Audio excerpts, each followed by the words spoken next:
What's up, everybody? Welcome back to the AJ's Here channel dedicated to Juventus. We wanted that victory show today, and holy smokes, could we have not gotten farther away from that. I'm taking some serious heat for my wild prediction. I told you guys it was a wild prediction, okay? I knew it when I put it out there.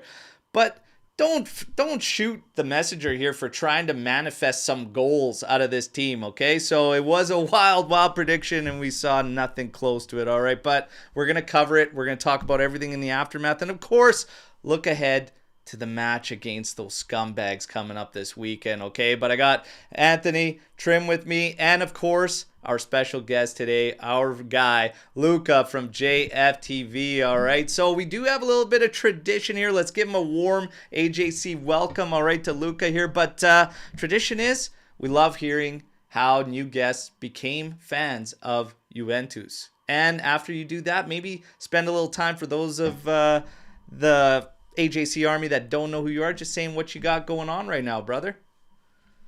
Thanks for having me on, Alberto. First of all, I'm glad to be here. Obviously, I wish it was better circumstances, like you said. We're gonna get into the game. It wasn't the best experience, let's say. But obviously, my name's Luca. I run two accounts on TikTok: JFTV Luca and Juventus Fan TV, which most of you probably know about if you see my content before.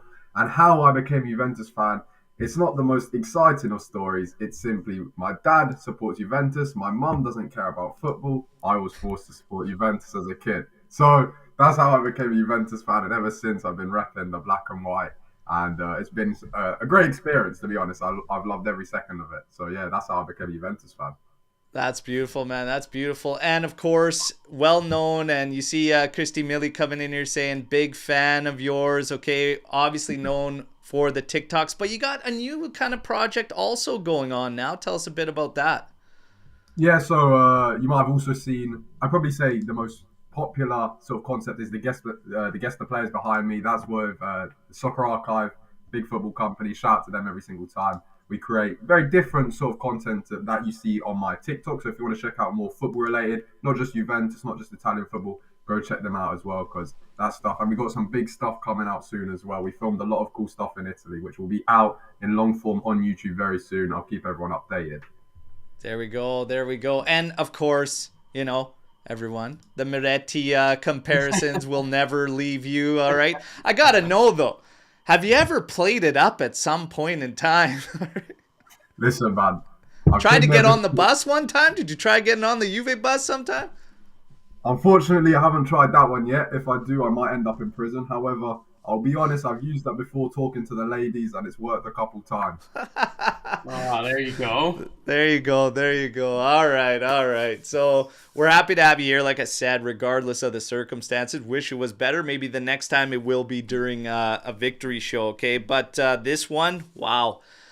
We'll get through the news headlines real quick before getting to this game. So real quick, Perin has extended his contract to 2027. The guy was a god yesterday. Godlike performance from Perin. Absolute shame that the result ended up the way it was for him, okay?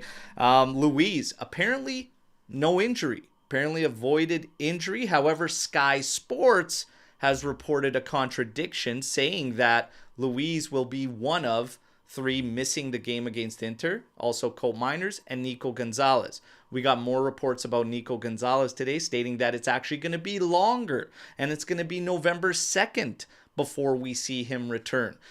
The truth is, all the people reporting have no actual idea about the time frames. Anytime it comes to injuries, you always hear this. You hear dates thrown out there, and they're just loose projections, but they don't actually have an idea. So I would wait and pump the brakes until, a little bit later, maybe even tomorrow or the day after, before we start to really get an idea on injuries.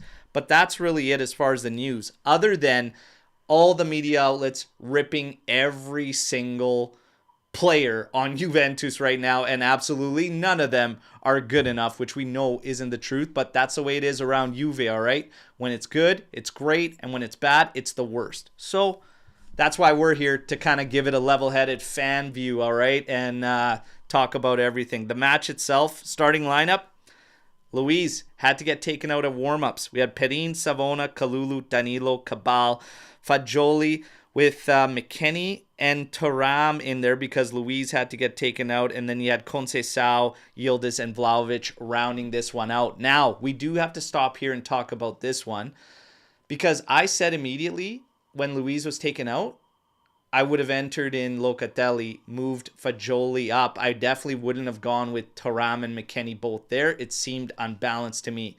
What was your guys' immediate reaction when Luiz had to get removed, and what were you thinking for the lineup? And we're going to start this one with Luca, our special guest. So, Luca, what did you think with that move?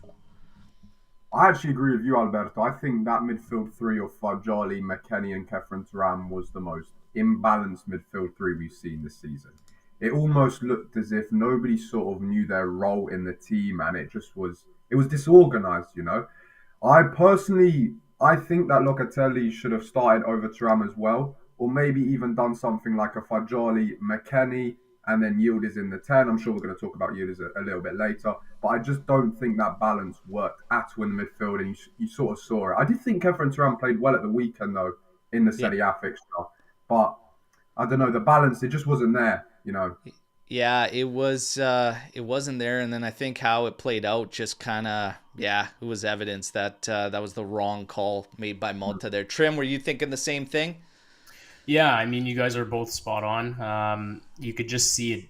It's almost like they don't know how to play together, the three of those guys, especially like, Fagioli higher up the pitch. We can utilize his skills and strengths of distributing the ball and maybe getting some shots from outside the box. But the double pivot with McKennie and Thuram, it's a little bit lopsided. Like they both try to play a little bit more physical, but they've got different strengths. So yeah, I would have gone with Luca for sure to start, especially because like I'm almost wondering if Motta was trying to rest him a bit so that he didn't have to play too much for the intergame. So this is the thing, like I can understand it from that standpoint, but ultimately in the end he got it wrong, and we'll discuss further as we break down the entire game. But like this, for me, this game's on Motta.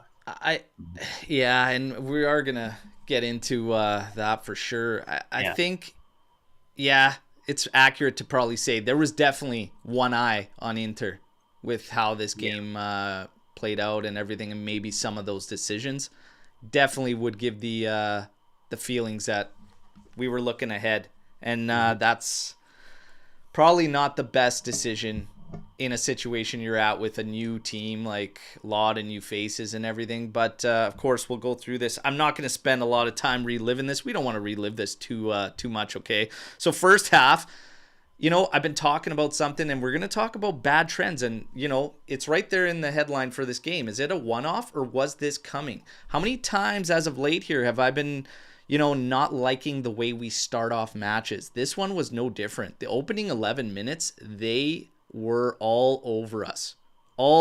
They got like 3 or 4 chances in that opening 11 minutes, and we're at home. And I just remember sitting there, and I'm working while the Champions League games are on, and I'm just yelling in the back, wake up, like, what are we doing here? Do you know the game has started? I think I tweeted that at one point, like, does Juve know they play right now? Where are they? It's infuriating. We were mistakes all over the pitch, losing the ball everywhere. Credit to Stuttgart, but they ran us.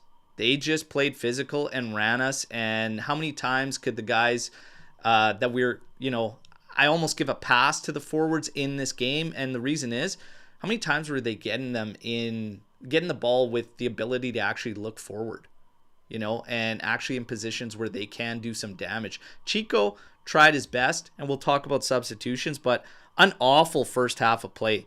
A couple big saves in there from Perin in the 40th, one on a header from the 6th there. And then, halftime comes. There's a lot of shouts for changes. Savona was probably one of the main ones for me. He literally sent them in clear, and luckily the guy decided to pull up for a shot from 30 yards out when he had free space to run into. I was thinking definitely make some changes right at halftime. Were you guys on the same page? Trim, changes at halftime? Yeah, I would have made at least 2, maybe 3 subs. What were the 2 immediate ones that came to your mind? Well, the easy two obvious ones were Danilo and Savona. So both at the back there in the changes. Yeah, I definitely had one in the midfield. I said you have to change up that midfield for sure. right. Savona has to go. Danilo was on that brink. As the minutes went on, he felt like he was getting worse and worse in there. But Luca, immediate changes were you calling for at halftime? Oh, 100%, guys, 100%. That first half was absolutely abysmal. From the defending, we were losing every single midfield battle. We were creating nothing in the final third as well. It was absolutely awful. I think Savona, look, I do feel for him. Obviously, he's a young lad. He's just broken into the first team. I think this is his first Champions League start, if I'm not mistaken. I don't think he started in the last two. But he looked way off it. He looked way off it. He looked nervous. That pass back that you said, Alberto, how they didn't do better. We just have to be thankful because against a better team, with all due respect to Stuttgart, that would have been 1-0. Let's be honest. If that's happening away at Villa Park, they're scoring there. Or against Yeah. Manchester City at home, we're going to get punished. You can't be doing that at the highest level. Yeah. Then I thought Danilo was poor in general. I'm sure we'll talk more about him. But I agree with you as well, Alberto. In the middle, I would have personally moved Yildiz into the 10, probably subbed off McKennie and brought on Mbangula straight away on the left-hand side or another winger to play there because there was nothing. There was nothing there. And Yeah. Yildiz just looks so wasted out wide. It's such a shame that such a talented, useful asset to this team is being wasted on the left where he has to do so much defensive work, where he often because he's not a natural winger, you know, he can't really hog the flanks well. He almost drifts inside as a second striker because that's just his natural instinct, leaving no one out wide. And it's just leaving a big, big gap. So I would have definitely made a sub in the midfield, taken off Savon as well for Cambiaso. And we knew, I could tell he was resting the team because when I don't see Cambiaso, I start to stress. Honestly, I start to stress because Cambiaso, for me, I've said this on numerous occasions, for me, he's by far and away our best player and our most important player. What Cambiaso offers defensively with his creativity in the final first, the way he in the final third, the way he inverts into the middle of the park, he's so important to this team, and I think that's one of the biggest things we are missing in the first half. Cambiaso not playing. Yeah. I think it was pretty evident the mix was wrong based on what happened in the second half. We waited. He still waited till the 55th minute before making the changes, and honestly, we gave up a goal. We gave up a goal in the 47th minute. And I'm going to be quite honest with you. We are very fortunate. If that got called on us for a handball, I would have spiked something through the television. That's pretty chintzy, okay? But we got fortunate there. And we got away with it. A lot of space there. Cabal was trying to get back, and Undev had space, and Danilo probably thought he could close that down quicker. Hey, he got a hell of a shot off that beat Penin there. Fortunate for us. Like I said, and we were fortunate, this scoreline wasn't ugly because that 1-0 is very flattering for Juventus. This was a mess. But 55th minute, we get the changes. Conceição being one of them. A lot of fans shaking their heads at that one. I don't know if I necessarily would have done that. Motta said he wanted Weah and Cambiaso as a combination. That's what he envisioned. That's what he wanted. That's what he thought was going to maybe help us out more than keeping Conceição out there. Again, for whatever reason, he was one of them. Locatelli entered the match coming in, and of course, we got Savona out of there. The game did change. It helped us out a bit. We finished the first half with one attempt, guys. One attempt at home in a Champions League matchup. In the second half, yeah, we were able to at least get 6 attempts. It wasn't as bad, but it was still bad. They ran us hard. This is where Motta, for me, will take a lot of the heat. We'll finish up with second half. Guys, we know the story. They were still getting a lot of good opportunities. Danilo, as the game wore on, was a problem. And he ends up putting in this lazy, nonchalant kick to the junk almost, okay, on this guy. And, yeah, it's a second yellow. It's a red. It's a PK. Perin, okay? Like I said, godlike performance. He stops us, gives us a chance to come out of this game with something. But you're trying to hang on with 10 men, and it doesn't happen. They do find a goal. It's a 92nd minute. We try to push back while they just know it's probably not going to be strong enough based on what was happening. Vlahovic had come off at that time too. We had a couple crosses in, but funny enough, it was Adzic that made one of them that was trying to get, and then we had no striker in there because Adzic was playing almost completely dropping off into like the false nine role, etc. It was a mess on all accounts. We finished 1-0. It's a flattering scoreline, but for me, now we get into performances. Perin, we don't have to talk man of the match. It's Perin, and it's not even close. Okay, Yeah. not even close. That guy said that guy's got to be eating for free the rest of the year when these guys go out for dinner, okay? Because he saved all those guys out there from massive, massive embarrassment. As far as talking about these player performances and everything, Danilo, Savona, etc., it's still, as much as we go in on the players, the biggest flop for me in this one was Thiago Motta. Motta made a mess of this game for me personally. And it's just because if I look at this game, we looked unprepared. It looked as if we had no idea who Stuttgart was, as if they just dropped out of the sky and landed in Allianz Stadium in Turin, and we were playing a team we knew nothing about, okay? We were unmotivated, and there was not enough in the second half. Like, the halftime adjustments were all personnel, but there wasn't actually anything there that was set up to actually help our players kind of actually succeed. It was more like, here you go, we're going to change these guys, you guys will sort it out. I think Motta's got to take a lot of heat for this particular match. I think he made it a mess of it. Do you guys agree with that? You could touch on player performances, your general overviews on everything looking back now before we get into the whole aftermath. Luca, should Motta take the heat? I have to agree, Alberto. I think Motta got it wrong yesterday, and I think he also admitted it in the post-match, in the post-conference, where he said he was to blame for the game. I didn't really like the starting 11. I didn't like the subs. They were too slow as well, and some of the subs, like we mentioned briefly before, like taking off Conceição, I didn't really understand it. I didn't. I have to be honest, and I think it's one of those where usually this season Motta's got it spot on. Yeah. He rarely missed in terms of substitutions, in terms of starting 11s. Maybe there's a few tweaks here and there, but that one he just got completely wrong, and it's very rare for him to do so. I also have to say with Motta, a thing that kind of worries me a bit is just the amount of times we change personnel every single week. Now I know we have great squad depth, but constantly changing the midfield three or the double pivot or changing the winger partnerships, it might cause a little bit of confusion between the players. It might cause unpredictability on our behalf as well. And I think that's something that I think Motta wants to iron out a little bit, understand his best possible squad, which obviously he's only been in charge for 10 odd games. It's still early days. But I do think we need to sort of understand what our best starting 11 is. Now, obviously, there are injuries and stuff. You have to take that into account. But it's something that even when we had everyone fully fit, Bremer, Koopmeiners, Gonzalez, there was constant changes week in, week out. I think that might have hindered us so far this season in the draws and points lost. But in terms of yesterday, yeah, I have to say Motta, he did get it quite poorly. Yeah. And in terms of individual performances, I have to be honest, I only saved Perin. Let's say it as it is, boys. We're only going to have to save Perin. He was a 10 out of 10. The penalty save, the other saves, he kept us in it. It should have been a 4-5-0. Let's not even joke. And I can't even think about one clear-cut chance we even created.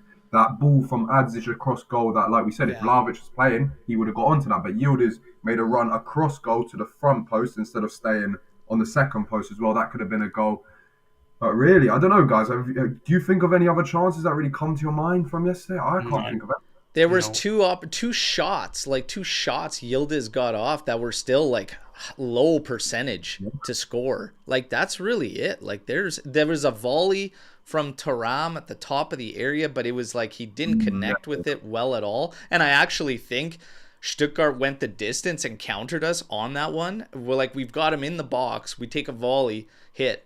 It's blocked, and they literally run it right back down our throats. Like, it was a mess. It was a mess. There was next to nothing. We finished 7 total opportunities at home in a Champions League game against Stuttgart. They finished with 22 with 3 big chances. We didn't have any big chances created at home in a Champions League match, in a must-win Champions League match. Based on the schedule we have remaining, you wanted to see 3 points in this one at home to Stuttgart. This was brutal. But, Trim, do you think Motta bears the most weight on blame for this one? And what were your thoughts kind of performance-wise? Is there any individuals you want to kind of highlight? Yeah, I mean, I agree with everything Luca touched on, and I know Al, you've also touched on this as well. But yeah, like for me yesterday, the game, unfortunately, it's on Motta in terms of he got it wrong. This is the first time all year that he's gotten game plan, starting 11, subs, just everything. It started off from the beginning of the game, like I said, just poorly, and um, when it starts from the top, it'll trickle down to the players, and then the players' performances as well weren't great. Like we said, Pedin was the man of the match easily, channeling his inner Tech Chesney by making that PK save, which was really nice to see. And it's a shame that they ended up giving up the goal not long after that.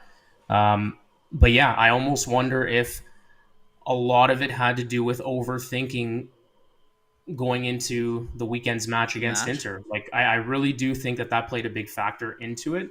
And in a way, it shows the inexperience of a guy like Motta in the sense that he's still a relatively young coach. He hasn't coached a big club yet. This is his first big opportunity. So maybe he just put too much stock into this week's matchups, both fixtures, wanting to rest certain guys. I know there was a bunch of shouts yesterday I saw on Twitter and in our group chat for Gatti, why Gatti didn't even play or didn't even start. I mean, unless he's injured, and I'm not sure, maybe he's nursing something, but like that would have been an easy put Gatti and Kalulu in the middle of the park, leave Danilo on the bench, bring him off the bench as a sub if need be. But again, like, yeah, we have injuries. Our bench is quite thin right now with depth. So I realize that. But I mean, at the end of the day, the coach is responsible in the sense of getting the team prepared, putting the right players on the pitch, and making the right subs. And I said this in the recent matchups where we're complaining about the attack and the production. I said, I don't want to hear that Chico's not in a lineup or Colt Miners isn't in the lineup, because you got to sort it out. If we're going to rely on two guys, that's going to be a problem in its own right there. So I don't even like the excuse, although we can't deny Colt Miners is going to be important. He's as far as anything we've seen so far in that advanced midfield role, he is by far clear. And it's not even close for me, for anybody else that's there. And of course, we are still yet to see Yildiz in the 10 role and whatnot and what he can do there. The nice thing about Colt Miners is I don't think you have to sacrifice him completely, because he can play anywhere in the midfield, all right, and still be effective. But I do think, I think best long term is figuring it out, and I still don't think it's necessarily a Yildiz issue with him out on the left. We got to give him the opportunities to get into the pockets he likes. He could still cut inside, but it really depends on what the fullback does. Yesterday, the way Stuttgart played, we didn't have an opportunity to support our attack in any way, shape, or form. So any of the attackers that are out there, they kind of get a pass for me in yesterday's game, because the back and the midfield was such a mess for Juventus. And we were not prepared for the fact that Stuttgart absolutely ran us and pressed the hell out of us, and we were just not there. We were just not even able to deal with it whatsoever. Capello said something very interesting today that is along the same lines that I've kind of been feeling, because over these past few matches with Juventus, I've been saying, like, where's the aggression? Where's the, like, it's fine that you play a certain way in Italy, but just because the games go that way and they play out that way, how many wasted first halves have we played in Italy? It's just like, just because a team's going to play that way against you, pick up your pace, get aggressive. A couple of the main thesis in Motta's game, where it's high press, win the ball back immediately, that aggression has slowly been fading away. In case anybody's like, no, say, I've been saying it for a while, because I'm like, where's our attitude? Where's our aggression, like back home in Italy? It's been slowly fading. And this was the perfect game to highlight it, because it faded into like nothing. We didn't press. We didn't try to fight for that ball back, get it back immediately, and control possession. I think it's also flattering that the game finished with Juve getting 48% possession, because it didn't feel that way whatsoever. And in the first half, Stuttgart was pushing 60, and that also felt low. based on how that match played out. But that's why I say I don't necessarily like. I love the positivity of fans that are just like, it's our first loss of the season. Let's not get too. We don't have to get overboard about it. But I think some of the signs, and there have been some bad trends that have been leading up to this one. And I feel like Capello, I kind of agree. You play a certain way, you play a slow game, and a lot of meaningless possession, you kind of got smacked around for it. You guys agree with what Capello said? Like it has a lot to do with what's going on in Italy in those matches? 100%. And we touched on it even yesterday, Al, and we've been saying, when are we ever going to be the team to be out on the front foot and take control of games right from the start of the blow of the whistle, right? Like we've been saying that we knew what Stuttgart's game plan was, which is high press and just constantly attack.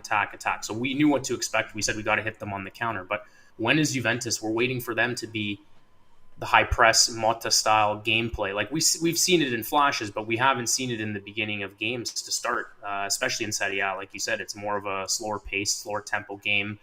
Teams are sitting back with the low block, so they give us possession, but we're not. I haven't seen enough of us pressing, and maybe that has to do with fitness level in regards to yesterday specifically. But that being said, we knew what to expect from them, and that's where we're saying Motta's kind of at fault because he knew what their game plan was going into it, so he should have been able to adapt for that. Well, I think just in general, if it is a fitness thing, you do have to figure it out. You do have to adjust. But the bad trends that I see, passive. We're way too passive. A lot of flat starts and games before. Like, how many games do we need to go through this before we realize there's an issue? We don't know what the issue is, but one way or another, you're coming out flat. Champions League game at home, Stuttgart, they take it to us for the opening 11 minutes. We're weathering the storm. Yeah, Come on. Adjustments at halftime is another bad trend, or lack thereof, for adjustments. Only personnel changes. And again, the press and the aggression, gone. Do you, Luca, agree with those bad trends? And do you think this was kind of like some of the signs heading into this match and we kind of saw it? Oh, 100%. Guys, let's not joke around here. The last few Serie A games, we've been declining. We started off the season extremely strong against Como, Verona, winning both games 3-0. We were dominating possession. We were high press. We were energetic. We were on the front foot. We weren't conceding any chances. And I also count the PSV game into it because those 3 games we were absolutely astounding. But I look at other games, Roma, I look at Genoa, I look at Empoli, I look at Napoli. I think, where was Juventus there? And these were signs coming. Even the Lazio game, we got lucky to win. Let's not joke around here. That goal, that one from Cabal, cross, own goal, we got lucky to come away with the 3 points in that position. Mm-hmm. I think it's been coming. We've been weathering the storm. We've been getting a bit too lucky recently, and I just think we're too lethargic. The build-up play is way too slow for my liking. It's all good having possession. If you're passing backwards and sideways in your own half, A, it's meaningless, and B, it invites an easy and effective press from the opposition. And I said this after the Empoli game, because with all due respect to Empoli, that should have been an easy 3 points for us. They're not a team that's going to challenge in Italy. They're a team that's going to fight relegation. And their press was so effective, we couldn't counter it in that game at all. They had us pinned back. Their press was good. They were pressing in 2-3 around the ball every single time, and we couldn't play out from the back. And since then, our build-up play has been way too slow. We haven't pinned back defenses in the final third, and there's the space between the midfield and the defense is too big, as well as the space between the midfield and the attack. It kind of looks disjointed. So I think this result and this performance was coming, guys.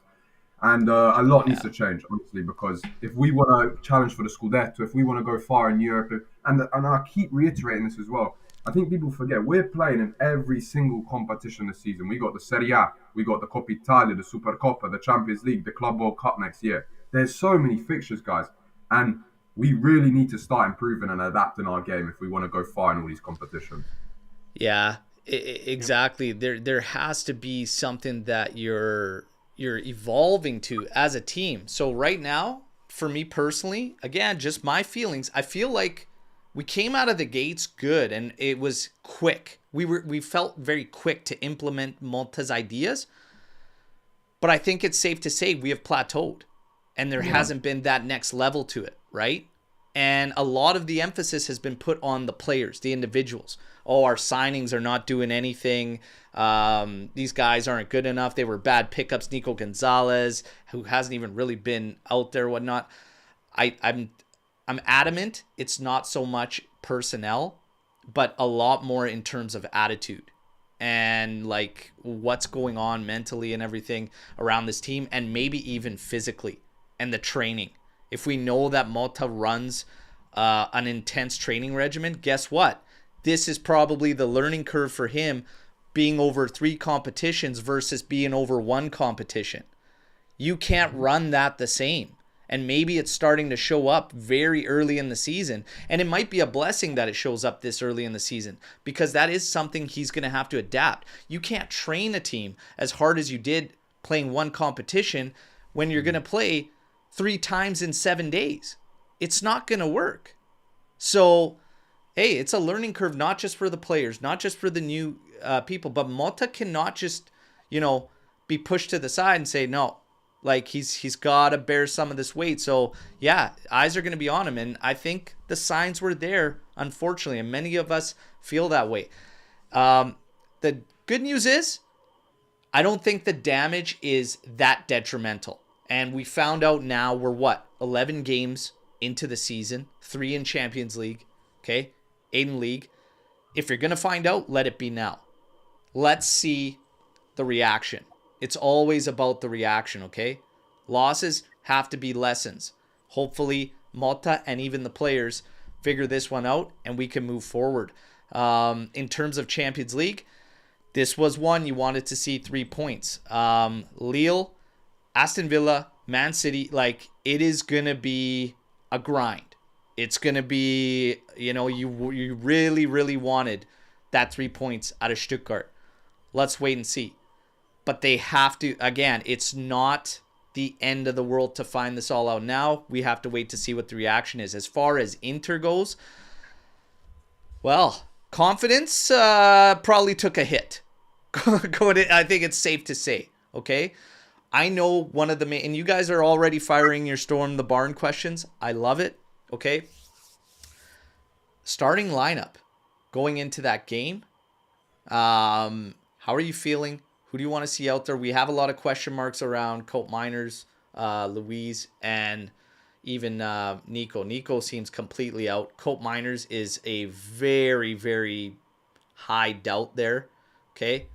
And then Louise, we don't really know because we heard today no injury. And then Sky Sports said he is out for the match. So what do you want to do in a starting 11 for that match against Inter? How do you feel going into it now on the backside of this one? Luca.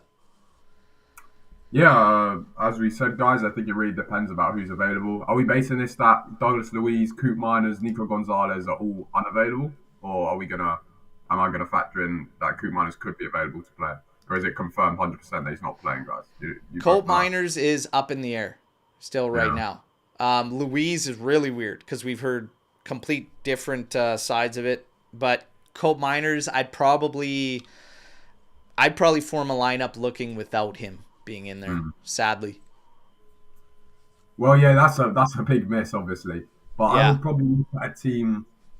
Di Gregorio in goal. Obviously, I love Perin. I think he's the best backup keeper in the world, but I would still play Di Gregorio from the start there.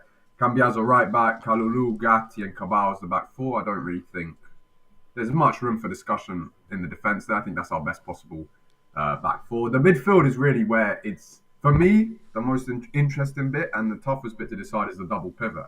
Everything else I have locked in. I have Conceição on the right. I would personally play Mbangula as the left winger because I think he's our only natural left winger there. I think he started the season off very well. Obviously, he was dropped a bit. He didn't play that much, but I still like him. I would play Yildiz in the 10 because that is the most natural position for Kenan Yildiz. Like, there's not a single player I've seen at Juventus who's more of a natural 10 than him. Like, how intelligent he is, the pockets in the half space, his movement. He's super, super good, and he has to play as the 10 and then Vlahovic up front. But in that double pivot, I think I would play Fagioli, and then it's a tough one. Kefren Turam or Locatelli. Kefren Turam brings more physicality, more of a box-to-box guy, whereas Locatelli's more the passing range. But then again, Locatelli at Sassuolo, we saw, for me, the best version of Locatelli is when he gets into the box as well, almost like that Mediana. So I'd probably play Fagioli and Locatelli, to be honest. That would be my 2 double pivot. But that would be my And I've got mixed, like, because I understand that. And the last couple times we saw Fagioli and Locatelli share it, it was weird. It was really, really awkward almost. But I see it. I could see making that call. Thuram, we've seen both sides of it within a week. Like a great showing against Lazio, really showing his chops there. And then yesterday, some of the bad things came out, which was lazy tracking defensively. Very, very lazy tracking, almost jogging and whatnot. So it's a tough call in the middle. One thing I will say, Locatelli is 100% in that midfield for me. 100% Locatelli is in that midfield. You have a difficult decision there next to him, but I do think, I agree, if Cope Miners can't go, Yildiz plays in the 10 there.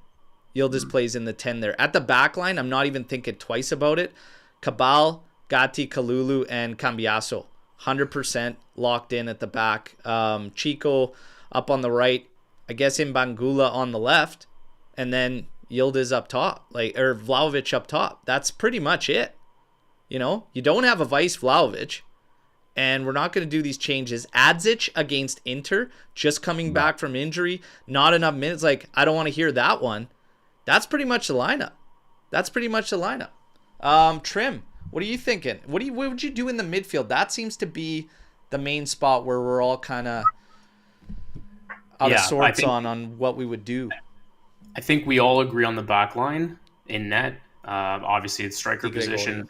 The three up top or the three behind the striker, that's where, okay, so this is my only thing. I don't doubt that Yildiz can play as the 10. But see, this is where I have an issue with it now because I feel like it's not a mistake, but I feel like rushing it or trying to make it work against Inter is a lot to ask. I would have liked to see it prior to the Inter game, so then that way we can say, okay, at least we know we can refer to it or go to it because like Luca touched on, Mbangula on the left, I've actually really liked him and I've been surprised he hasn't gotten more minutes, but it's because we've been so fixated, or Motta seems like he's been so fixated with Yildiz on the left-hand side. So that's where I've been making shouts that once Coop went down with an injury, Yildiz, if he's a natural 10 or likes to play in the middle, that's your opportunity to play him because we can all agree when Coop's healthy, he's not leaving that number 10 position, right? So that's where we could have figured out. So my only concern is putting Yildiz as the 10 against Inter because I really feel like we have to boss the middle of the park against Inter. Now, their strong suit is their flanks with Dumfries and DiMarco running on the wings there and trying to send balls into the middle, but we might have a little bit of an advantage if Çalhanoğlu's not playing. But that being said, they still have got Barella, Frattesi, so it's going to be tough. So originally going into yesterday's match, I was saying we really need maybe some muscle in the middle of the park where I felt like Thuram and Luca could really play that double pivot role and then move Fagioli to the 10.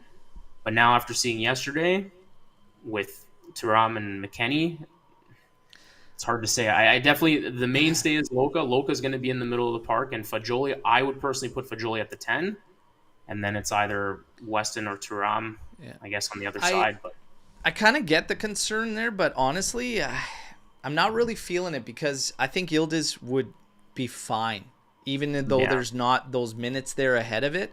At the left wing, if you don't want to go with Mbangula, you could also go with Weah. Weah's more than capable to play the left side if you lack trust in Mbangula for some reason. Weah can give you the pace and play that left role. He's actually he's really picked up the defensive awareness throughout last season naturally with Allegri. Muchacho Allegri, right? Pick up the defensive awareness. He did that. So that's there. That's an option. Conceição, I'd leave him on the right. We got a couple calls in there. It's in the midfield. For Fagioli, there's by no means, he's getting ripped for yesterday, and you know what? It wasn't a good showing, but he was getting bullied. He was getting bullied physically in there, and I think that was also a part of the reason some of us wanted Locatelli in there. Against Inter, Locatelli's in there for sure. That other call, it's a toss-up on one of those mids, but I would fire away with Yildiz in the 10, and I would do so without fear. You could get some defensive. The nice thing about Chico is he tracks back a lot. The wingers track back a lot, and they have to do that in Motta's game. But the aggression's going to be a big one for me. We're starting to become way more timid than I'd like, and it's leading to lethargic play. the transitions, the quick transitions have become almost non-existent that were there at the beginning of the season. We got to ramp up the aggression. We got to snap out of this little funk where we've kind of plateaued and started to revert back. Somebody said yesterday's game gave them PTSD from last yeah, pretty much. So we got to ramp it up. That's the perfect game, I think, though, to follow up what happened yesterday. Because I think if you're going to follow it up against a team that's going to park it against you, that's probably a nightmare scenario for this Juventus. There will be space available. Should be a rather open game. That's probably and of course, the bitter rivalry. That's the perfect way to follow up that game, I think, is just get right back on the horse and jump on there and see what you can do. You guys agree, or would you have rather had a different opponent to follow that one up? I think it's probably the best case. Yeah, I do see what you're saying, Alberto, actually. At first, I was a little bit like, Inter at the weekend. But I'm always, whenever we got into... Yeah, I know. Well, we don't want to listen to them, right? We don't want to hear these guys, like, chirping and whatever. It's like, oh, my God. Well, this is going to be the test, right? Like, this is going to be the telltale sign. If this doesn't light a fire under their ass, especially coming off a performance like yesterday, and then you've got Inter at the San Siro, like, this is a big one. One of my biggest issues with the team lately has been the attitude and whatnot. So if you're coming out of what happened there and you show no personality against Inter in Milan there, then I'm going to really start to raise my level of concern. Because if you can't get up for that game and you can't at least bring the fight and the right attitude and approach, then my concern will ramp up, everybody. So I think it's actually the best case scenario that you're playing them immediately following up this game, even though you would think otherwise based on how the Stuttgart game went.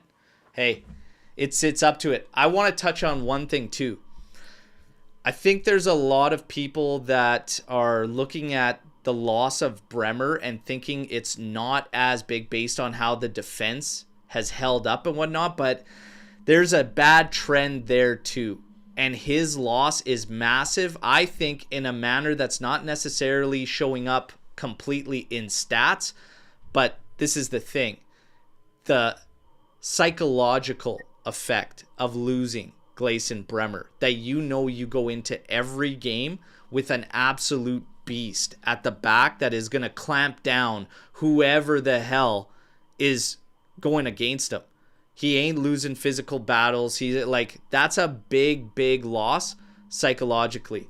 And it is starting to show up also kind of in numbers. I think there's been, 4 matches, 4 goals conceded, 3 penalties committed, and 3 red cards since Bremer's loss. So, yeah, the numbers are kind of backing it too.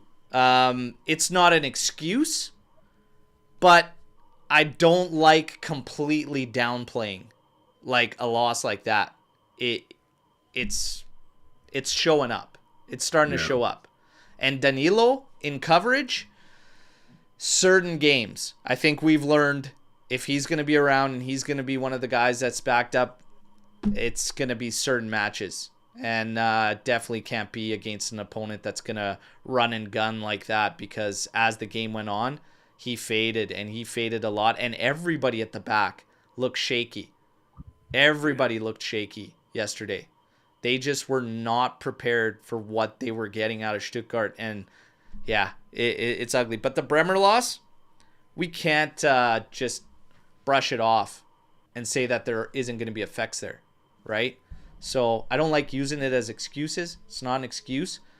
But it's something the whole group and Motta is really going to have to overcome. Storm the barn. Let's get into it. Everybody fire. There's a ton already in here. Can Chico fill that Xerxes type role with his speed, movement, and nose for gold? Not as a... I don't think so. I think he's going to lack the size. I think out there on the wing is the perfect spot for him. You guys have anything to add to that? Or I'm not looking at that. But there was a lot of shouts for even Yildiz playing up there and just playing it as a false 9 role.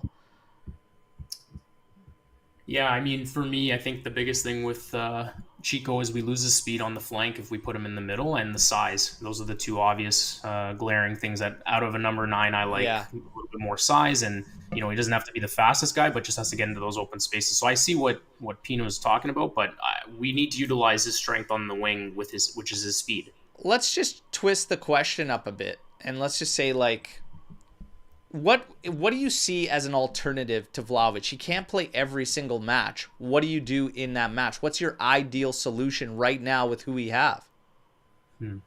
We've seen Weah play up there from Motta and whatnot, but I don't like any of the real options. I'll be honest, Yeah. I don't like any of the options either. But there's Yeah. not much we can do until Milik's back or until January comes around, whether we can sign someone, bring someone in on loan or whatever it is. I would say the only viable solution maybe is what you said before, Alberto, where it was like the Yildiz as the false nine. That's the only thing I can really think of with the personnel that we have to change in game. But Yeah. even then, we haven't seen Yildiz play that false nine position. And that's going to be a big ask for him because he has to be the creative mind and the goal scorer in one. And the only player I can think of that did that to a high level is Lionel Messi, the best player ever. And obviously, asking that from Yildiz would be a lot. So I it's a tough one. It's a tough one, but that's the Yeah. only solution I can sort of think of at the minute. But even then, it's not the best option. But then guys are talking about maybe bringing in Xerxes on loan in January. I don't know if that would be a viable solution, if that's even a fake or an accurate rumor. I'm sure everyone would take that as well. That would be a brilliant It's a move short if period of time, but I'm sure Man United has ruined him in some way already, and the place is a dumpster fire. So they ruined Ronaldo, they ruined everyone. they'll No, ruin everyone, man. So yeah, it's been a short period of time, but I'm sure something's gone wrong there. Yeah, we don't like any of the options. Honestly, I'm gonna say, with the personnel he has, and Motta won't like it, but I'm thinking the only solution is maybe working like a 4-3-1-2 if you're going to look at some of these alternatives, and then you can get Yildiz still centrally, a little bit more advanced, and you can utilize a different guy like a Nico Gonzalez once he returns, also kind of up top. But it's going to change dramatically in terms of Motta's game, and he won't like hearing that, but there is no ideal solution, and that's one of the glaring misses coming out of the Mercado, was not having another Vice Vlahovic next to Milik. And I called it. I said we got rid of Keane. I go, I still want to see somebody in there because last year we saw Milik and Keane both be injured, and we saw Vlahovic injured for a period of time. Two was never going to quite be enough unless you were experimenting. So let's see. It's a bit of an issue there when we're looking at that. And calling for this Xerxes type role, I can see it because everybody's hung up on what he did with Bologna there yesterday. Xerxes, I'm not going to bank on him coming in January. I don't see it happening. Yeah, I don't know what Juve is going to do. I'd probably bank on it being not a big name and just something, no commitment, maybe just a loan to finish off the season. Yeah. Jonathan David, a push for him would be in the summer. Would be for the summer. They might start talking to him in January. Let's see. Let's keep the questions rolling. Early thoughts and predictions going into the Inter. So holy smokes, you're going to call for a prediction now, Swarit? Fresh off this one? Madonna. Okay. Does anybody got a prediction ready already? I'd like to see an idea of the lineup and what we're going to do. I think we got a general idea, but my God. I have a feeling, and I've had a feeling even for a while, like this game's going to probably end up being a draw. I actually just had a feeling like for some time now it's going to be one of these games where there's a lot of hype around. It gets built up, and then you see two managers that can both be safe, when it comes down to it. And I don't think either side might really push too much for it. Inter being at home will push a bit more depending on how we play. If we can at least match their intensity and whatnot, I could see this thing going 1-1. And right now, that's my early thoughts on it. In as far as a prediction, you got any feelings right now? It's probably doom and gloom, maybe because of yesterday, but I don't know. Literally, the first thing that before you even started on like telling us your thoughts, 1-1 just popped in my head. So that's Yeah. literally what was my initial thought. Because I do think both teams concede a goal. Um, I know our offense has been struggling, but I still think we can crack that their inter back line. I think we can crack the back line and get at least one past them. The thing is, I don't, with the way we've been playing, especially after yesterday's game, I don't see us keeping a clean And sheet. they are supposed to be missing Çalhanoğlu. Are they missing a Cherby too? So this is, yeah, the early reports is that Acerbi and Çalhanoğlu are both going to be missing. I'm curious to see how they line up today for the Champions League match because they do play later today. But yeah, if they're missing Çalhanoğlu, that's a big loss for them in the middle, and that's why I keep going back to I think we really need to try to put our strongest midfield three out there, like double pivot and at the number 10 spot. But yeah, right now, especially after yesterday's game, like I think 1-1 is what jumps off the page at me right away. Yeah. Yeah. Luca, any early thoughts? Yeah, I'll be honest, guys. I think we'd be lucky to get a draw away at San Siro. I'm going to be so honest with the way that we're playing, the points we've dropped in like the situations against Empoli, Cagliari. A draw away at San Siro would be lucky. We would take that, except for the fact that I do unfortunately think that a draw won't be enough for me to sit there and say, you know what, we can actually win the league this season. Because, and I say this because head-to-heads are so important when winning the league, and we've already drawn to Napoli at home, we've drawn to Rome at home, and then we've drawn awful games like we've spoken about before, the Cagliari, the Empoli. We really need to go there and win. If we go there and win at San Siro, that'll be a massive statement, not just for confidence, but it'll be like, you know what, we're actually a team that can come, go anywhere, and play for the win and win the Scudetto. If we don't win, I do think the Scudetto race will be an uphill battle because we've dropped too many stupid points. I'm gonna say it as it is, too many stupid points so far this season. So it's a massive game already in October. We put the pressure on ourselves though because of these points dropped. But yeah, I'm very nervous. I'm nervous for any Inter game. Even when we were amazing in like the mid 2010s and they were weak, I was always nervous for these games. But one thing I want to highlight, right, is in the mid 2010s when we were much better than Inter on paper, clear of them on points. They never made it easy for us. You know what I mean? Like there wasn't really a game where I was like, oh, we killed them. Like against AC Milan, there were a couple of times we killed them, but against Inter, it was never really a whitewash. They always went toe to toe, and I think we have to go there, play with no fear, bring the game to them, start off strong, like we've been speaking about. Because the game earlier this year at San Siro, we didn't do that. When there was 1 or 2 points in the Scudetto race, we went there, we showed them way too much respect, we let them play, and they killed us. We need to go there, we need to change our mindset and bring the game to them. And I think there we'll have a better chance. But I really think it depends on how we start the game and how the players really go into the game. They can't go in with fear. They can't go in going, oh, we'll have to take a draw. Nah, it has to be a head-to-head, proper dogfight. You can't show too much respect. You can't show too much. Stuttgart showed us no respect yesterday. Exactly. And you know what? Credit to them. It's like the attitude. I've talked so much lately about the attitude, the aggression. It's you go from a match where you went nuts against Leipzig.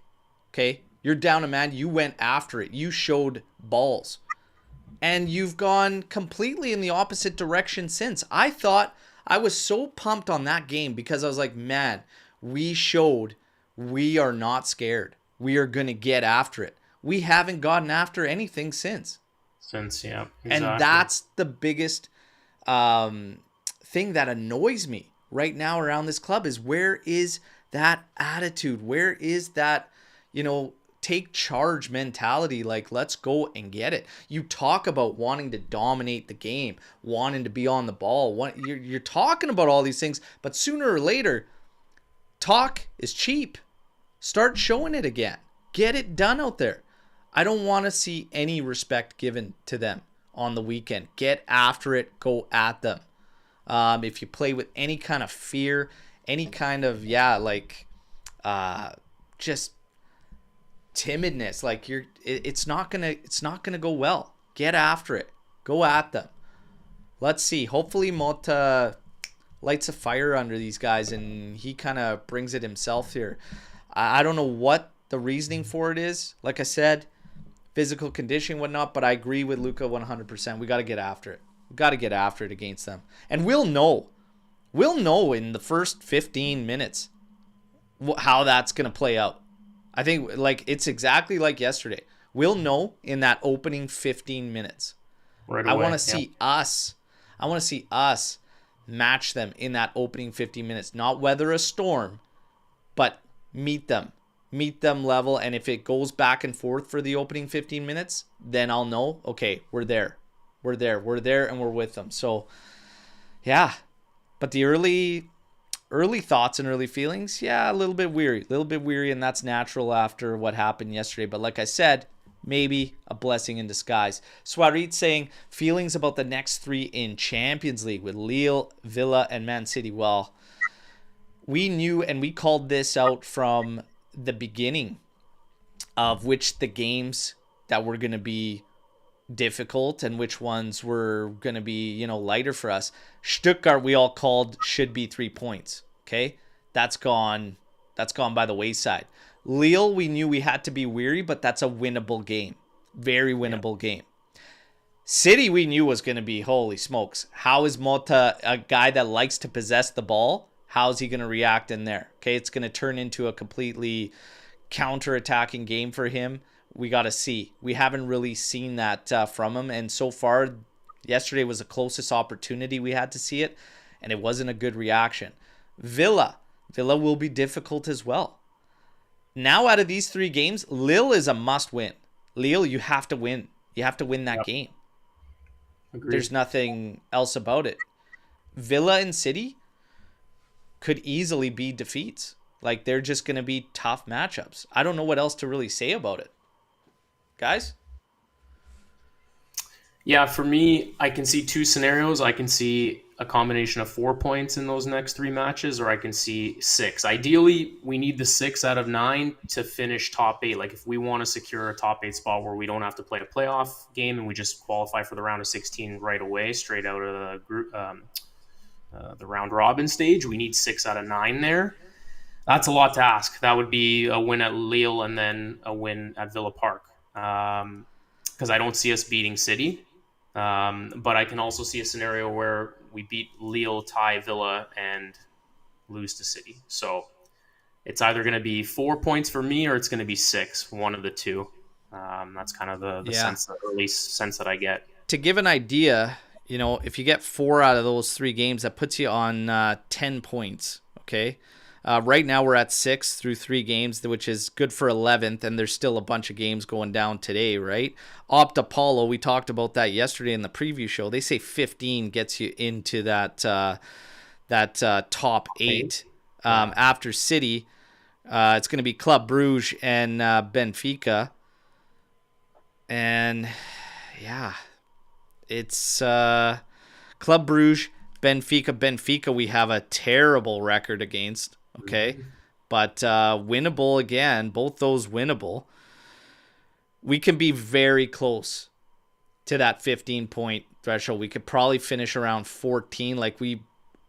We'll probably be in a playoff spot because of that Stuttgart thing, which isn't the be-all, end-all, but it'll be very tight. We could still get in to that top 8, but I think the Stuttgart one has probably compromised that. That's pretty much it. Luca, your thoughts on these 3 games? What are you thinking point-wise out of it? Yeah, so that Stuttgart game screwed us because with this new format, as much as I love it, once you lose a game, it's a big uphill battle because so much changes in the table, and then these 3 games in a row, they are a killer, honestly. I agree completely with what Anthony said because the Lille game, I think, is winnable, but then again, Madrid went there and lost as well, so they're no mugs. They're no mugs. They could bring the game to us as well, like Stuttgart did, and put us really on the back foot. Villa away. Villa currently top. They've won all their games. They beat Bayern Munich at home. That is a tough game, man. Villa Park as well, one of the most hostile atmospheres in England. There, I think a draw potentially. I mean, obviously we can go there and win, but realistically, right now, I'd say a draw. And then City at home. Look, Stuttgart brought the game to us. They outplayed us. And we're talking about Manchester City, who, for me, in terms of possession-based teams and build-up play, they're the best team in the world. So that game is going to be... even when we saw the fixtures come out, we knew that was a game where it was just like... Interesting to see how Motta'S Juventus can do against, arguably, for me, the best team in the world, or arguably one of the best teams in the world. But it's not really one where we were like, yeah, we'll pick up points there. It was more just to see how Motta'S Juventus is completely different to Allegri's Juventus, whether we've improved, whether we can go toe to toe with the best coach in the world, the best team in the world, the best players in the world. But honestly, looking at their game, my head is saying 4 points, but I do think we could pick up 6 points. But Yeah. I think realistically, guys, we're looking at 4 points there. But then if we pick up 4 points there, Club Brugge and Benfica, they have to be wins. There's no debate. We have to go there and pick up the 3 points. Yeah. Agree. And that's why I say you're so close. You're going to be so close if it is, in fact, that 15-point threshold. Because if we pull 4 out of these next 3 games, puts us at 10 spot. If you beat Club Brugge, you beat Benfica, gives you 16 points. Should be good. Should be. Like I said, should be good for that top 8, but might not. Might not be. You might still find yourself in a playoff spot. It's tough. I do still like this new format. I really do. But that Stuttgart game yesterday, we'll be feeling the effects. Let's see and it's funny because we're talking about Juve, but it's almost like we're talking about 2 different teams. Because when I'm thinking at these games, if I'm thinking of the Juve we saw earlier on, I'm feeling differently. You know, Right. the Juve as of late, now I've got a different feeling and I'm a lot more weary, right? Confidence was building, but like I said, we've plateaued and we haven't really gone over and above. And some could argue starting to come down a bit, starting to come down from what we saw earlier in the season. Let's see what they do. Let's see what they do. But all these games are going to be tough. Club Brugge got a red against Milan there, but they played very well. They played very well. Like, none of these games are easy. Absolutely none of them. Absolutely none of them. I think it's safe to say out of all the remaining games, the Stuttgart one was probably supposed to be the easiest one anyways. Yeah, all these games can go the other way. There are no easy games remaining in Champions League, so let's see what happens. Pierre coming in here. The performance today surprised me. I didn't think we would see that type of clueless performance again. Are you worried at all? Well, we've highlighted the concerns. I mean, we've highlighted a lot of them. There's some bad trends happening. Is it a one-off or were the signs there? We believe signs were there. It's time to react. It's time to get back to what were the positive things we were doing in our game. And no matter who is out there on the pitch, you still have to play the game in the right manner. You can't just say, oh, we're not going to be aggressive. We're not going to press because one of our best pressing and offensively awareness midfielders like Colt Miners is gone. So we're going to like hang back or what? No, like it has to be next man up and you have to approach the games all in the same manner. So yeah, there are some concerns because yeah, the signs were kind of there. Where do you rank Digre and Perin compared to other goalkeepers in Europe? All right, well, I think if you're going to go around Europe, find me a better backup than Perin.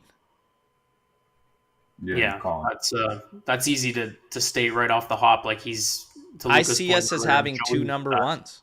The same as when we had Szczesny and Perin. We have 2 number ones. You know? Agree. Digre's got, more to show. It's funny because the games that Di Gregorio seems to be in are pretty boring. Like, he can almost play him in a lawn chair. So we haven't really seen him show the chops he had at Monza making all these saves because he faced so many shots there. But he was my guy when everybody was saying Carnesecchi. I said, why not Di Gregorio? Cheaper and solid goalkeeper. So I'm happy. I'm very happy with Di Gregorio. And Perin, oh man, yesterday was insane. I felt so bad for the guy showing up to accept the Man of the Match award, and you saw the emotions he's going through because he's so distraught about the result. The guy's all heart. I love him. Happy for the extension, but a hell of a goalkeeper that could be starting at a lot of clubs. Perin, easily. I just want to add something on Perin quickly. You have to respect his come up as well in his journey. I'm pretty sure he's torn both his ACLs as a keeper. That is super unfortunate. And the fact that he's not the first choice keeper, but he's that good and that passionate and cares so much about the club. And every time this guy plays, he's incredible. And I even said when Szczesny was our main keeper, I would have started Perin over him personally. I always preferred Perin.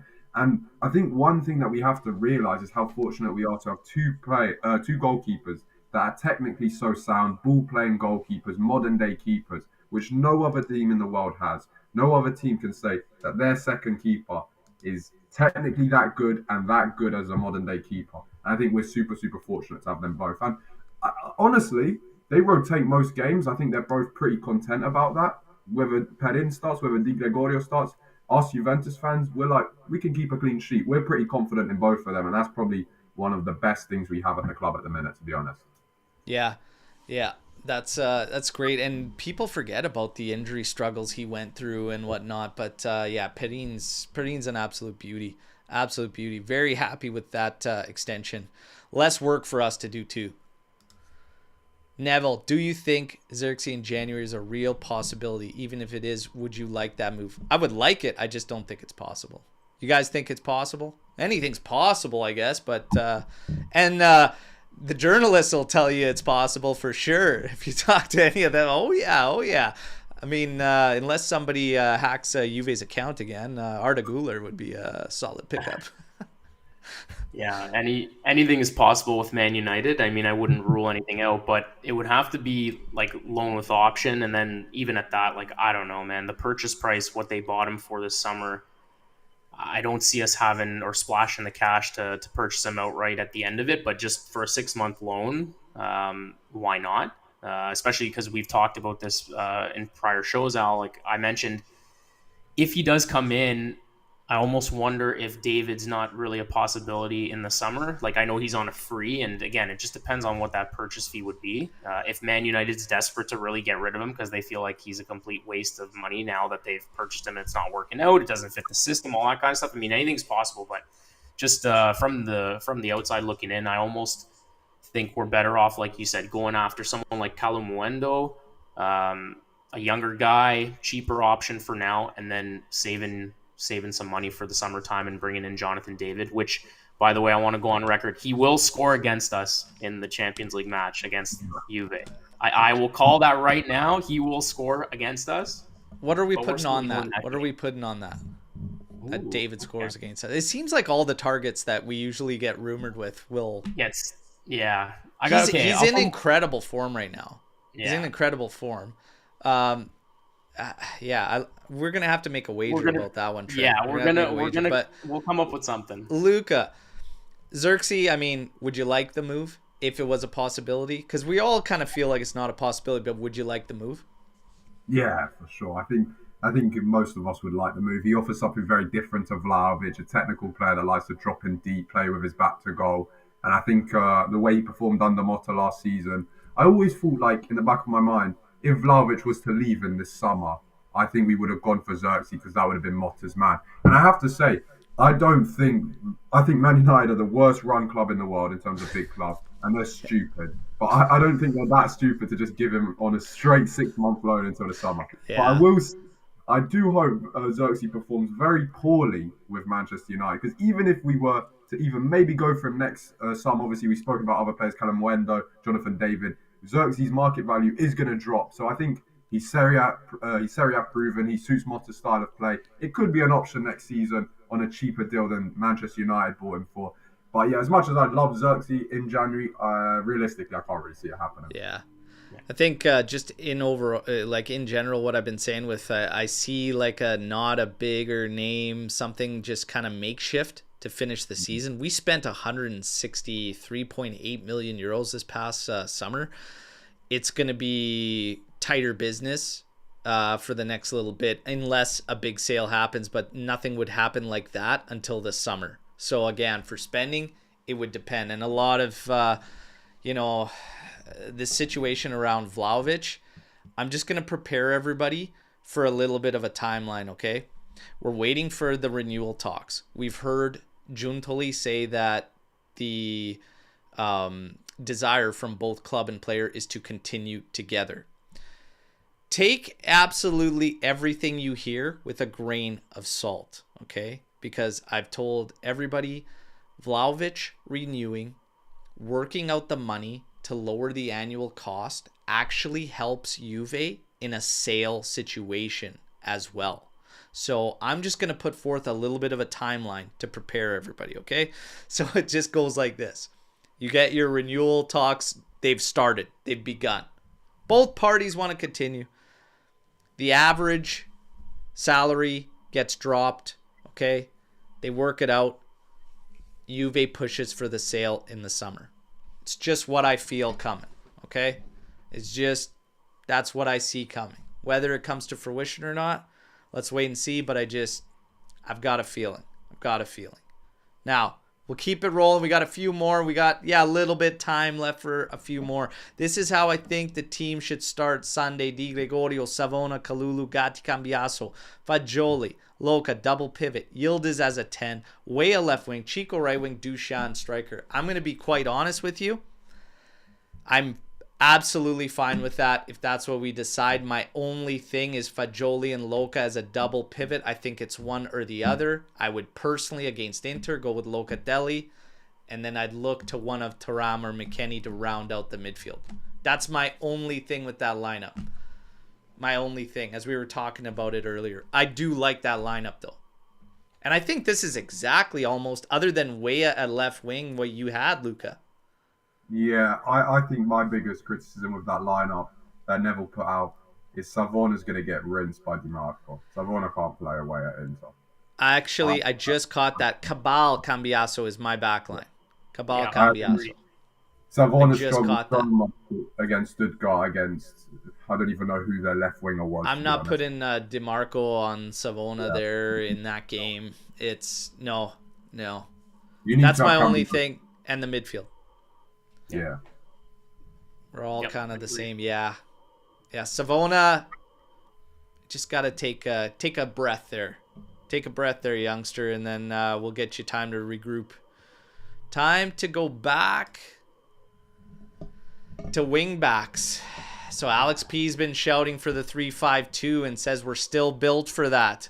Luca shaking his head immediately. I've seen enough of that under Allegri, man. Yeah, no. I'm not there. I'm not there either. Trim? Back to the wing backs?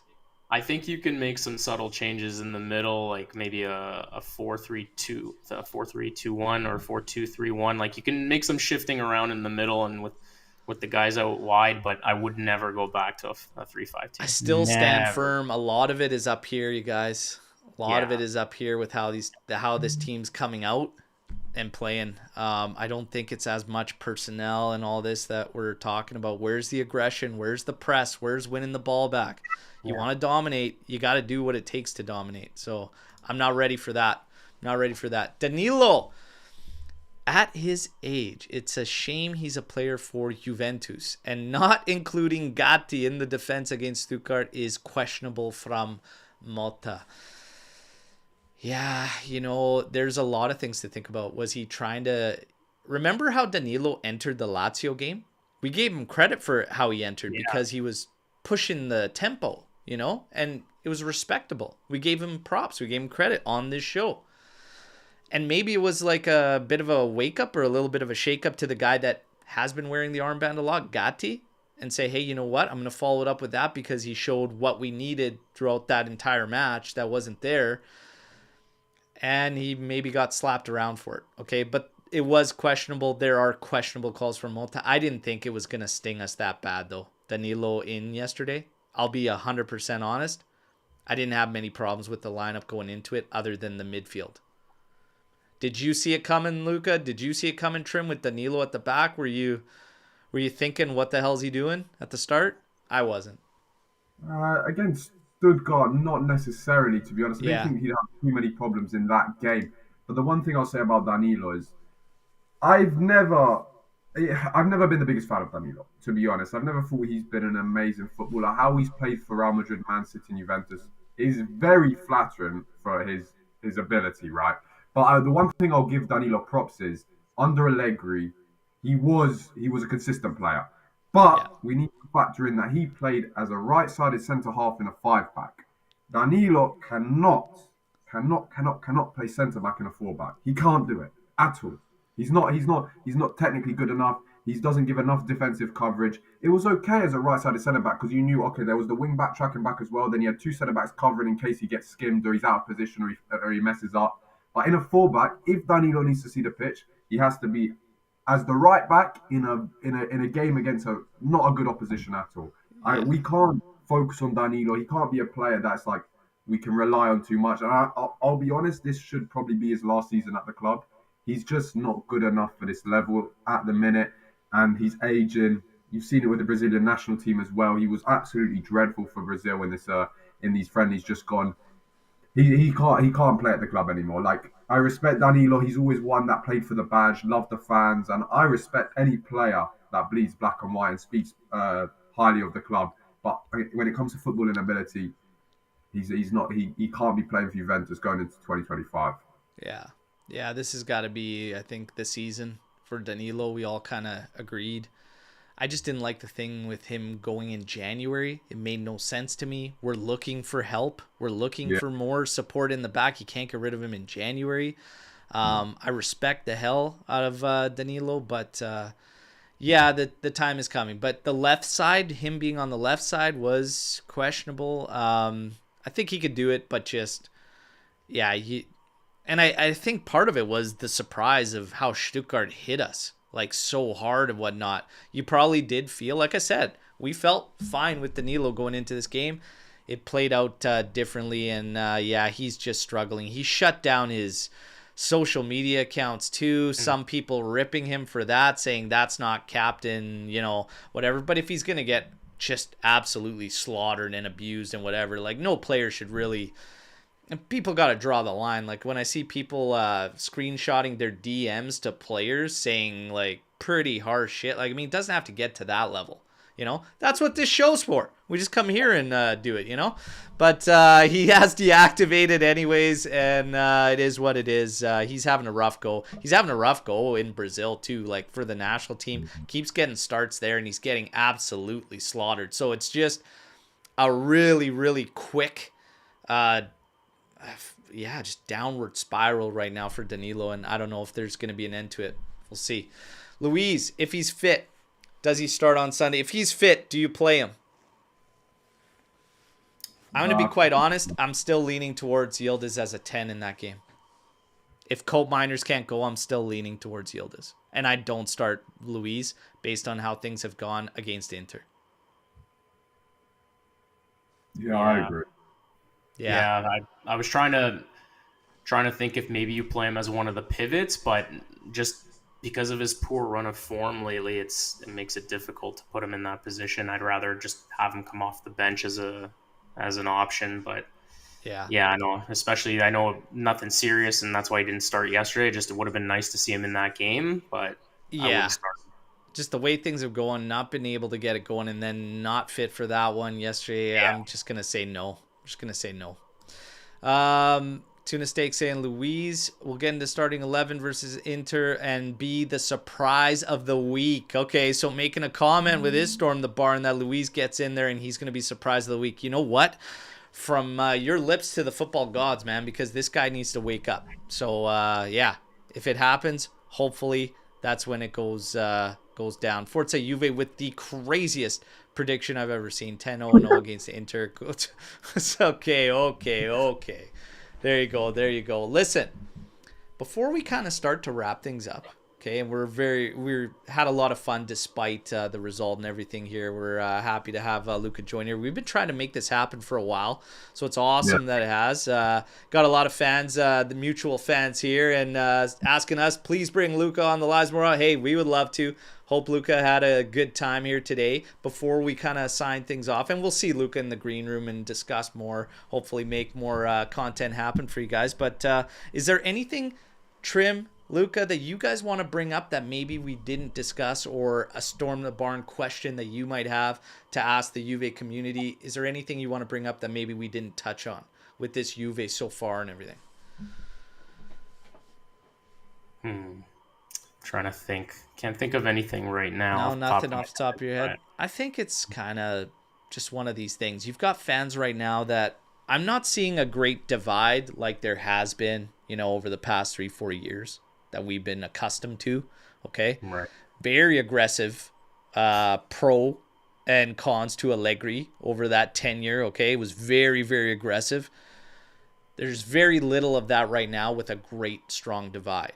But there is, a lot of weariness around Motta. There are some that, with the whole Juntali thing and everything, they've just been weary.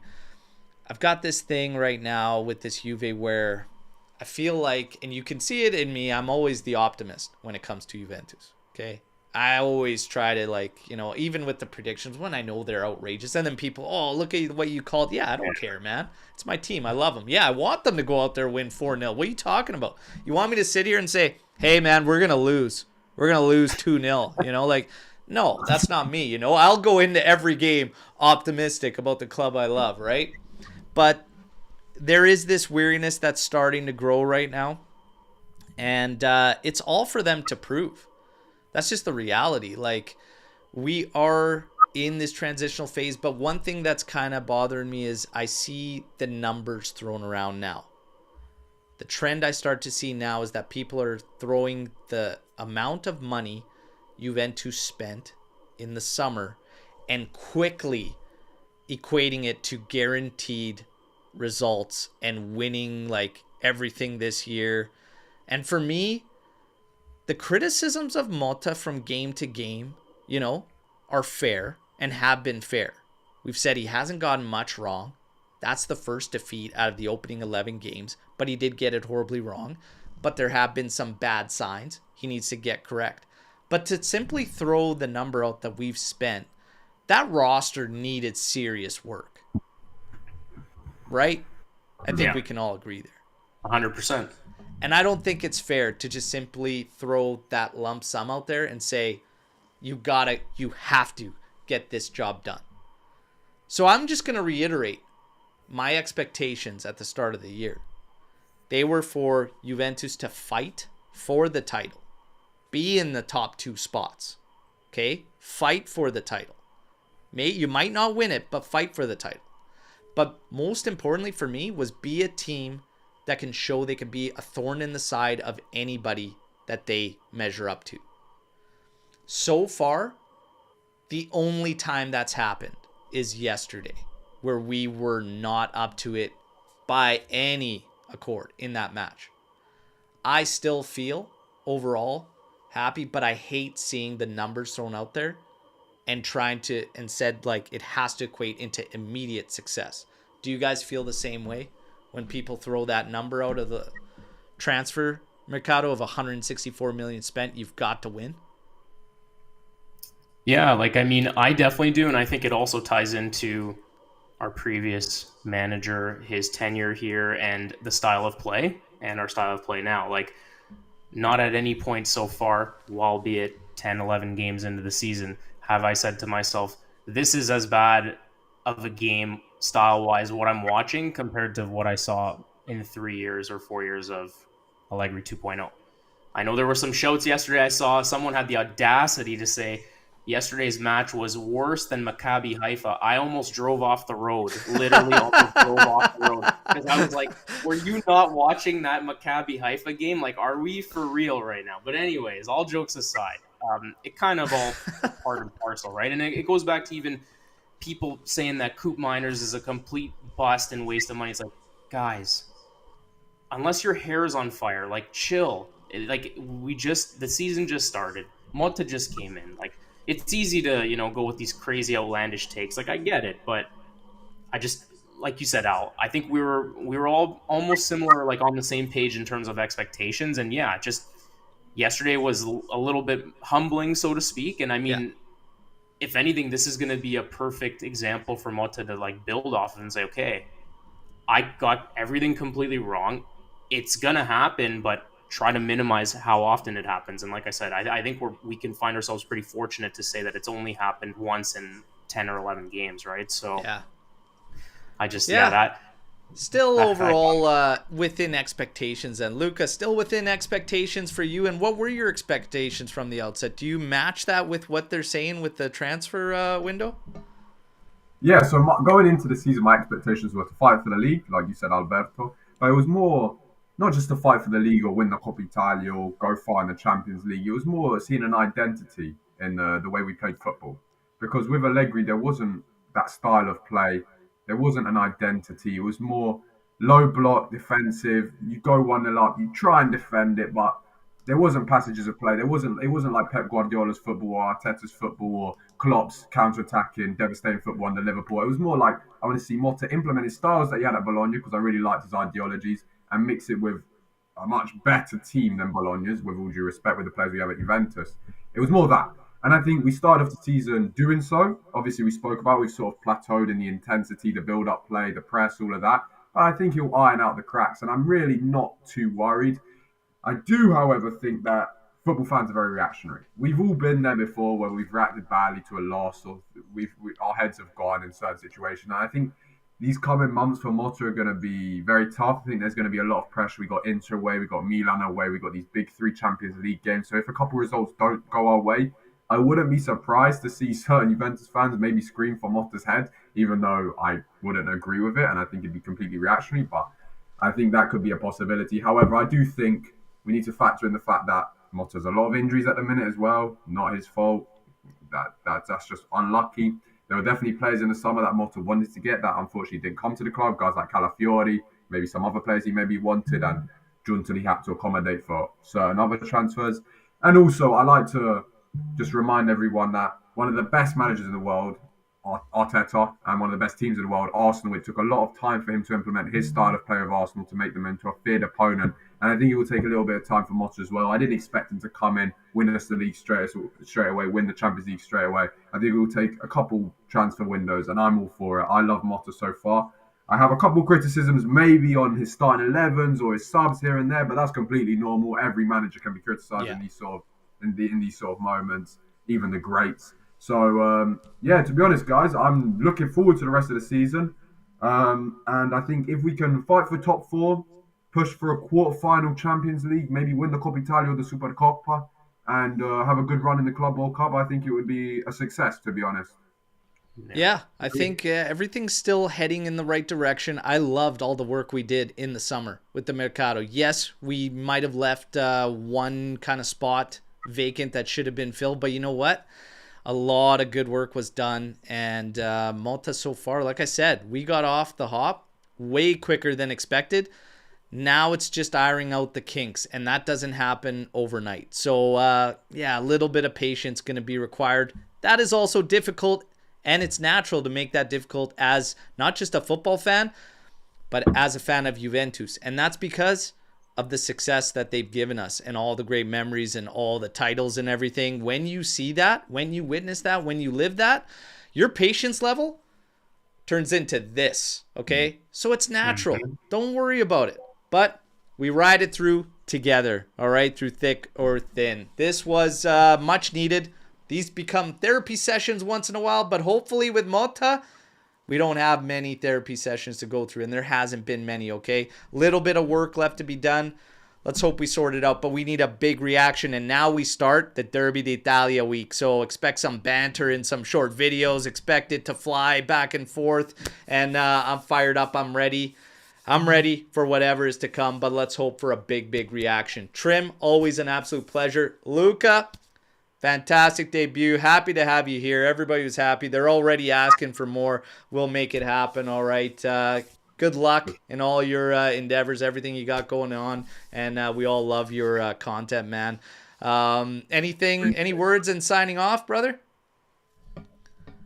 There's only one thing to say, and that is, fino alla fine, forza Juventus. We will be there on Sunday, man. It won't be easy. We know this. The Derby d'Italia. It's my favourite game, and it's my least favourite game at the same time. And I'm sure a lot of Juventus fans are in the same boat as me. Excited, but nervous. Yeah. I hate it. I can't. That day there, especially like late kickoff, I can't eat dinner, man. I need to lock in. I need to focus. I can't talk to anyone. Super tough game, but I'm looking forward to it. And I think if we win that game, wow. If we win that game, oh, baby. I tell you, and you're absolutely right. Nothing left to say about fino alla fine forza Juve, except one more thing to say. Inter, don't matter how yesterday went, we're coming. And here's the big day for all of you, okay? Let's go. Take care, everybody. Enjoy the rest of your weeks. I'll, of course, keep you up to date with some news videos, and then we'll be live, and I will bring you a live watch along for the matchup. Take care, everybody. Ciao tutti. Peace.